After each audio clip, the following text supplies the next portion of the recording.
Shalom jemaat Tuhan, selamat pagi. Tetap berharap kepada Tuhan, bergantung, tetap bersukacita, tetap kuat, tetap teguh dan tetap sehat tentunya. Untuk seluruh kehidupan kita persembahkan kepada Tuhan. Saya percaya tidak ada satupun rencana Tuhan yang gagal dalam hidup kita. Karena itu mari kita terus membangun hidup kita, mengenal Dia dengan benar, membuang semua penghalang-penghalang yang menghalangi kita di dalam pengenalan akan Allah, khususnya sebuah sikap hati yang bernama kesombongan. Karena itu kita perlu terus berubah, merendahkan diri, merendahkan hati kita. Jangan serupa dengan dunia, jangan ikuti pola dunia, tetapi kita berubah oleh pembaharuan pikiran kita, sehingga kita bisa mengerti mana kehendak Allah yang baik, berkenan, dan yang sempurna. Karena itu kita ingin melihat lagi, belajar perbedaan antara kesombongan dengan kerendahan hati. Mari kita baca 2 Samuel pasal 7 ayat 18. Lalu masuklah Raja Daud ke dalam, kemudian duduklah ia di hadapan Tuhan sambil berkata, "Siapakah aku ini ya Tuhan Allah, dan siapakah keluargaku, sehingga engkau membawa aku sampai sedemikian ini." Ketika Daud sampai pada posisi yang paling luar biasa menurut ukuran dunia, dan Daud menyadari, dan ini salah satu ekspresi orang yang rendah hati. Daud berkata, "Siapakah aku ini ya Tuhan? Siapakah aku ini Tuhan?" Jadi saudara lihat, sebenarnya manusia itu sudah jatuh ke dalam dosa, dan kita tidak berkenan karena tidak ada apapun yang baik dalam hidup kita. Kita berkenan kepada Tuhan karena Yesus sudah mati untuk kita semua. Semua orang sudah jatuh ke dalam dosa. Tidak ada yang benar, seorang pun tidak ada yang benar. Karena itu ketika ada orang berkata tentang kebaikan, Tuhan Yesus berkata tidak ada yang baik, hanya Bapa yang baik. Dan Daud menyadari betul-betul, dan ini ekspresi kerendahan hati, bahwa siapa aku ini ya Tuhan, sehingga engkau membawa aku sampai sedemikian,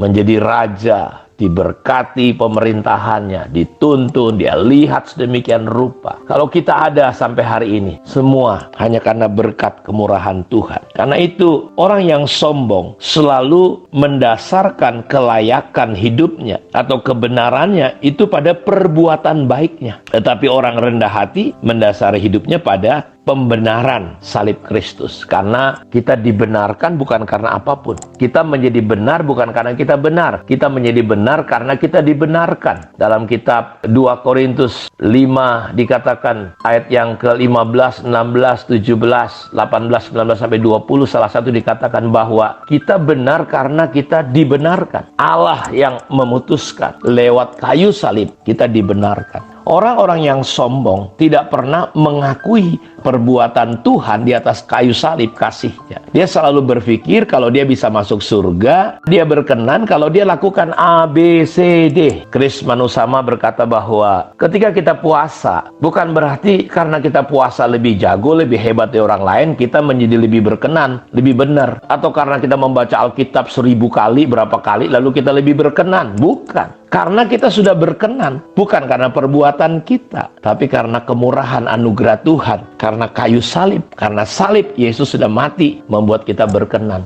Karena kita sudah berkenan kepada Allah, kita melakukan segala sesuatu untuk Dia. Bukan mencari perkenanan, tetapi kita sudah berkenan. Makanya ada istilah sombong rohani, Bapak Ibu. Kenapa? Orang Farisi itu akhirnya ditolak ketika berdoa. Dia berkata, "Tuhan, aku nggak seperti orang ini." Dia melihat kepada perbuatan-perbuatannya. Apalah perbuatan manusia? Kebenaran manusia itu hanya seperti kain lara, kain lap, pembalut. Istilahnya bahasa asing menggunakan kata pembalut perempuan, kain untuk menstruasi. Jadi jelas sekali Bapak Ibu, perbedaannya orang yang rendah hati dengan orang yang sombong. Orang yang sombong selalu berpusat kepada dirinya, tetapi orang yang rendah hati selalu berpusat kepada Kristus. Makanya Tuhan Yesus membawa kita kepada Allah, tetapi kesombongan membawa perbuatan-perbuatan kita untuk orang melihat, memuji kita, pencapaian kita, begini dan begitu. Berikutnya, orang sombong selalu merasa bangga pada apa yang mereka tahu. Tetapi orang yang rendah hati selalu menyadari bahwa masih banyak hal yang perlu dia belajar. Dia nggak merasa puas, dia nggak berhenti belajar. Orang yang rendah hati selalu punya prinsip, tidak pernah berhenti belajar untuk belajar. Dia selalu merasa kurang. Makanya Alkitab berkata, berbahagialah orang yang miskin di hadapan Allah. Maksudnya kita selalu merasa bahwa kita nggak cukup. Kita selalu lapar dan haus. Kita selalu rindu kepada Tuhan. Kita merasa kurang. Kita butuh Tuhan. Kita nggak merasa cukup. Kita selalu merasa, Tuhan, aku butuh Engkau. Tapi kalau orang sombong, selalu dia pikir, ya dia selalu overconfident. Terlalu percaya diri. Percaya diri, confident itu bagus. Tapi kalau overconfident tidak bagus. Dia selalu bangga dengan apa yang dia tahu. Dia pikir, kadang-kadang kan orang jadi sombong karena dia berpikir dia tahu. Padahal kita masih banyak yang tidak tahu. Masih banyak orang lebih pintar dari kita. Karena itu Bapak Ibu, itu perbedaannya orang sombong dengan orang yang rendah hati. Akhirnya kita cenderung jadi sok tahu, belagak tahu untuk menunjukkan. Padahal kita nggak tahu. Orang sombong itu selalu kayak begitu sifat dan sikapnya Bapak Ibu. Makanya Daud selalu berkata, siapakah aku ini ya Tuhan? Siapa keluargaku sehingga Engkau membawa aku sampai sedemikian? Orang yang sombong Bapak Ibu, dia selalu mudah tersinggung, mudah pahit, dendam. Itu yang terjadi. Tapi kalau orang yang rendah hati, tidak mudah terpengaruh perasaan, pikirannya, tidak gampang tersinggung. Tapi kalau orang yang sombong, mudah kepahitan, sulit berkata, saya minta maaf, maukah kamu memaafkan saya? Mereka selalu agak mengalami masalah untuk berkata, saya yang salah. Kalau orang yang rendah hati, walaupun mungkin dia nggak salah, seperti Yesus, dijadikan dosa walaupun dia tidak berdosa. Nah, ini penting sekali Bapak Ibu, kita melihat perbedaan ini. Saya berharap kita bisa keluar dari semua kesombongan-kesombongan kita, dan kita mulai masuk di dalam kerendahan hati, kita hidupi sehingga kita boleh melihat mata Tuhan tertuju kepada kita. Kasih karunia-Nya turun melimpah-limpah atas hidup kita ketika kita mulai mempraktekkan hidup